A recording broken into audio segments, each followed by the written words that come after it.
네, 이렇게 미국의 기준금리를 인상함에 따라 우리나라 경제, 금융당국도 대응 방안 마련에 나섰습니다.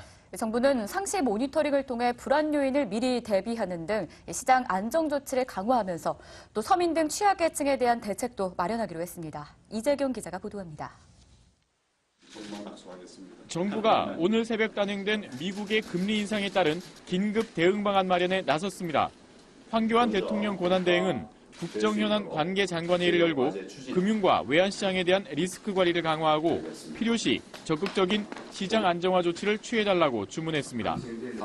또 시중금리가 상승하는 경우 어려움이 가중되는 중소기업과 서민층에 대해 정책 자금의 지원 규모를 확대하는 등 서민 취약계층에 대한 지원을 강화할 계획이라고 밝혔습니다.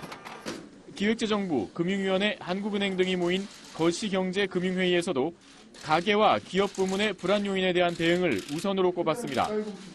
가계부채의 질적 구조 개선을 계속 추진하고 정책 서민 자금의 안정적 공급을 통해 서민 취약계층 부담도 완화하기로 했습니다. 또 중소기업의 자금 조달 상황을 면밀히 살피고 상황에 따라 채권시장 안정펀드가 재가동되도록 준비하기로 했습니다. 시장 상황을 면밀히 모니터링하고 필요한 경우 준비된 대응 계획에 따라 적절한 시장 안정 조치를 단호히 추진해 나가겠습니다.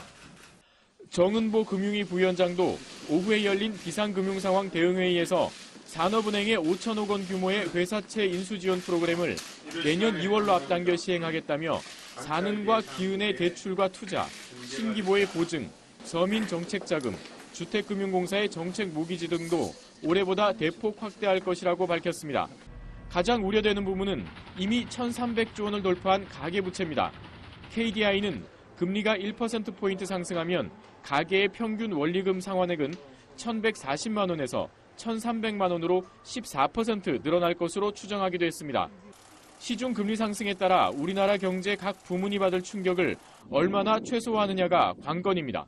머니투데이 방송 이재경입니다.